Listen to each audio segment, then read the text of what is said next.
Let's now dive a bit deeper into how we can mobilize resources to solve the pressing problems of our communities. Drawing upon decades of studying how leaders create progress, I see leading change as actually a 6-step circular process. Number 1, you assess community dreams and needs in an open and inclusive manner. 2, craft a shared vision that incorporates what we've learned using visioning techniques.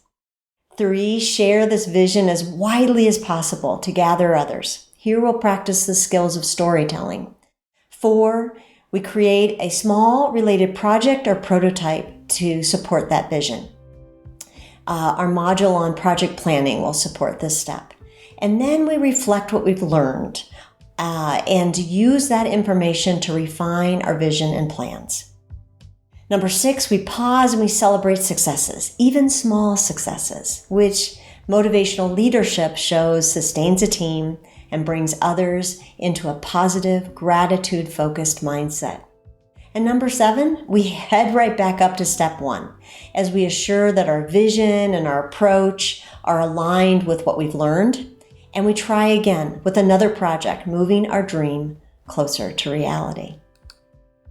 Success with steps 1 and 2 is dependent on us being open and inclusive leaders. I want to pass along 2 more metaphors to support us as we practice being inclusive leaders. In the Hindu tradition, the universe has been described as a great living being, and you can consider that I may be sitting on the end of a fingernail and you may be on the end of a hair. And by us listening to each other, we get a better sense of the whole, so we make better decisions. This can be a helpful way of seeking out diverse opinions and questioning my assumptions. What am I seeing? What am I seeing? Another is to think of all of us in an infinitely high tower, and we're each looking out a window. So for me, my window may be wonderful, especially if I'm part of a community's power structure. So for example, I might look out my window and say, there's so much opportunity. It's so easy to live here. Everyone is so nice. And I might see a sunny day where you may not be part of the power structure and are marginalized in some way. And you may say, there's no opportunity. I have no options. And this place, it's awful. So to be able to listen to multiple perspectives, even of those people that hate what I love, it helps me to see this as another window, just another window. And if I can say, tell me more about why you think there's no opportunity, why you think someone or something is awful, things change. Looking for opposing views can be one of our most valuable leadership skills. But how do I actively seek out those opposing views? I need to be mindful of my own unconscious biases and beliefs that keep me from being curious about another person's window. Who do I shy away from? Who am I leaning into? Who do I think is worth listening to? What can others see that I cannot? Who am I asking to tell me more? As Microsoft founder Bill Gates shares, your most unhappy customer is your greatest source of learning. How are we doing that? Looking to hear from our opponents in every way that we can.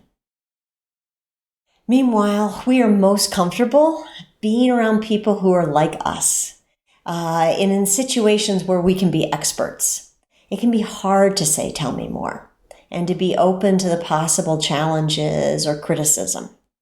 Here are 4 daily leadership tips that can help us to move from limited questioning and listening to a more expansive view.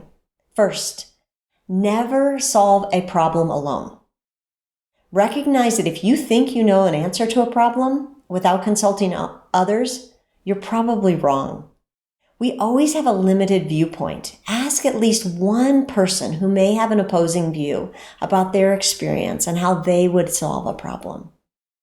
Number 2, Write out your assumptions about a situation or a person and check to see if they're completely true. Number 3, ask others, what have I not considered? What am I missing? What am I forgetting? Who are we forgetting? And number 4, notice how often you are surprised or find yourself challenging, wrestling with alternative views. If you're not often surprised and challenged, you're probably not in a fully inclusive or learning mode. All of these tips call us to be humble and aware that we as humans have blind spots and implicit biases that restrict our inclusion of others and thus our success. I admire how the South African president, Nelson Mandela, was able to take his community from a great dream to implementation. I want to close with a few quotes that exemplify Mandela's inclusive host leadership philosophy. If you want to make peace with your enemy, you have to work with your enemy, and then he becomes your partner.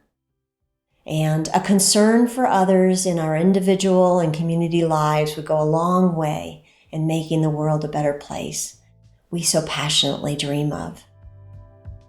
He also said, it is in the character of growth that we should learn from both pleasant and unpleasant experiences, and a good heart and a good head are a formidable combination. May your good heart and your good head bring us to greater success.